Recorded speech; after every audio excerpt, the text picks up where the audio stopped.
कभी कभी ऐसा लगता है ना कि हिम्मत जवाब दे रही है, सब कुछ बिखर रहा है। ऐसे में बुद्ध की वो बातें याद आती हैं जो इंसान के मन को लोहे जैसा मजबूत बना सकती हैं। तो चलिए आज उसी प्राचीन ज्ञान में उतरते हैं और सीखते हैं कि एक ऐसा मन कैसे बनाया जाए जो जीवन के किसी भी तूफान में सीधा खड़ा रह सके। दुनिया कोशिश करेगी, हालात गिराने की पूरी साजिश करेंगे, पर सच तो यही है, जो मन से मजबूत है उसे आखिर कौन झुका पाएगा? यही सवाल आज की हमारी पूरी बातचीत का सार है। तो चलिए मानसिक शक्ति की इस यात्रा को शुरू करते हैं। ये कहानी है एक ऐसे गरीब आदमी की जो दिल से ये मानता था कि पैसा ही, अमीर होना ही सुखी होने का इकलौता रास्ता है, और वो हर वक्त बस अपनी गरीबी का रोना रोता रहता था। तो हुआ यूं कि एक दिन जब वो यही सब बड़बड़ा रहा था, पास से गुजर रहे एक बौद्ध भिक्षु ने उसकी बातें सुन लीं। भिक्षु ने मन में ठान लिया कि इस इंसान को सुख का असली मतलब तो समझाना ही पड़ेगा। तो भिक्षु ने उस गरीब आदमी से कहा, चलो मेरे साथ। वो उसे एक यात्रा पर ले गए।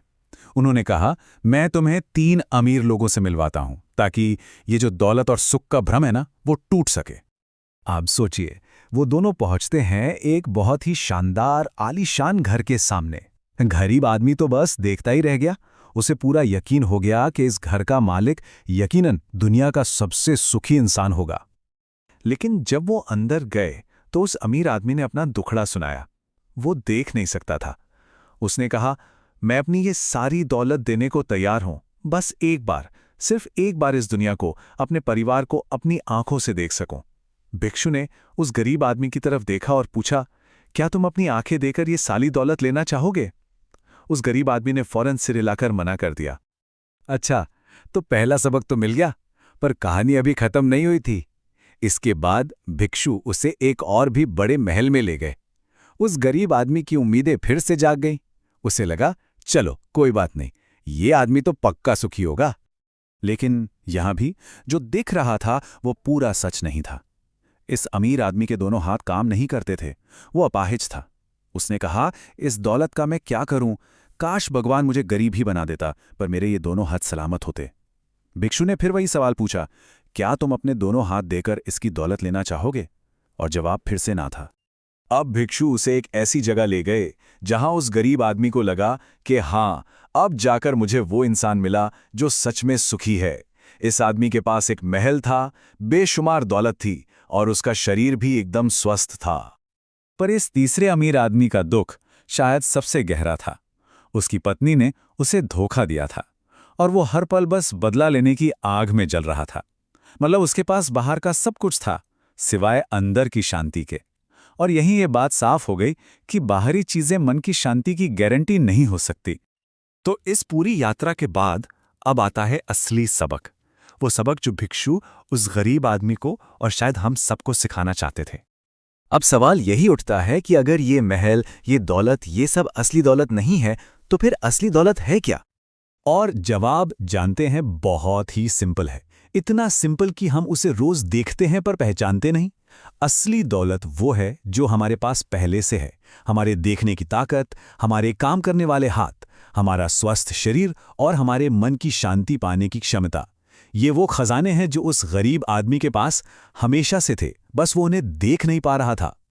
उस तीसरे अमीर आदमी को, जो बदले की आग में जल रहा था, भिक्षु ने एक बहुत गहरी बात समझाई। उन्होंने कहा कि मन की शांति के लिए उन लोगों को जीवन से हटाना उतना ही जरूरी है जितना खाने में से कांच के टुकड़ों को निकालना, वरना वो सिर्फ दर्द ही देंगे, पोषण नहीं। ठीक है, ये तो समझ में आ गया कि असली खजाना हमारे अंदर है, पर सवाल यह है कि इस खजाने की हिफाजत कैसे करें, अपने मन को मजबूत कैसे बनाएं। इसके लिए बुद्ध ने कुछ बहुत ही असरदार सूत्र दिए हैं।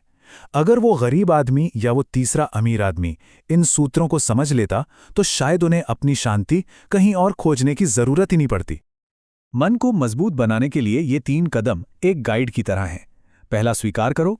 दूसरा, कुछ भी करने से पहले ठहरो और सोचो। और तीसरा, क्षमा करो, यानी माफ कर दो। चलिए इन्हें जरा और गहराई से समझते हैं। तो सबसे पहला कदम है एक्सेप्टेंस, यानी स्वीकार करना।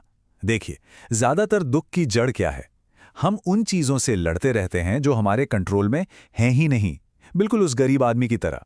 जिस पल हम सच्चाई को स्वीकार कर लेते हैं, मन का आधा बोझ तो वहीं उतर जाता है। दूसरा कदम है ठहरो और सोचो, मतलब रिएक्शन देने से पहले पॉज लो। और इसी से जुड़ा है तीसरा और सबसे मुश्किल कदम, माफ करना, यानी फॉरगिवनेस। बुद्ध ने क्या खूब कहा है कि गुस्सा एक जलते हुए कोयले की तरह है, जिसे हम दूसरों पर फेंकने के लिए हाथ में पकड़ते हैं, पर जलते हम खुद हैं। इसीलिए माफी दूसरों के लिए नहीं, बल्कि खुद की शांति के लिए एक तोहफा है। अब आते हैं सबसे जरूरी हिस्से पर। यह सब जानने के बाद अपने मन का मास्टर कैसे बने, इसके लिए एक बहुत ही पावरफुल मॉडल है, उसे समझते हैं। अपने मन को ना एक बड़े से घर की तरह इमेजिन कीजिए। इस घर का एक पहरेदार है जो गेट पर खड़ा है। यह है हमारा चेतन मन, जो सोचता है, तर्क करता है, और घर के अंदर एक मालिक बैठा है। यह है हमारा अवचेतन मन, जो कोई सवाल नहीं करता, बस आदेश मानता है। हम अक्सर गलती क्या करते हैं, हम पहरेदार से बहस करते रहते हैं, जबकि हमें सीधा मालिक को आदेश देना चाहिए। मतलब ये हुआ कि असली पावर किसके हाथ में है? हमारे हाथ में। हम ही वो गेट कीपर हैं जो तय करते हैं कि कौन सा थॉट अंदर जाएगा और कौन सा नहीं। और हम जिस भी विचार को अंदर आने की इजाजत देते हैं, हमारा शक्तिशाली अवचेतन मन उसे ही सच मानकर हमारी हकीकत बना देता है। तो अब ये सवाल अपने आप से पूछने का है, आज अपने मन के इस गेट पर खड़े होकर किन ख्यालों को अंदर आने की इजाजत दी जाएगी? क्योंकि जिसे आज अंदर आने देंगे, वही हमारा कल बनाएगा।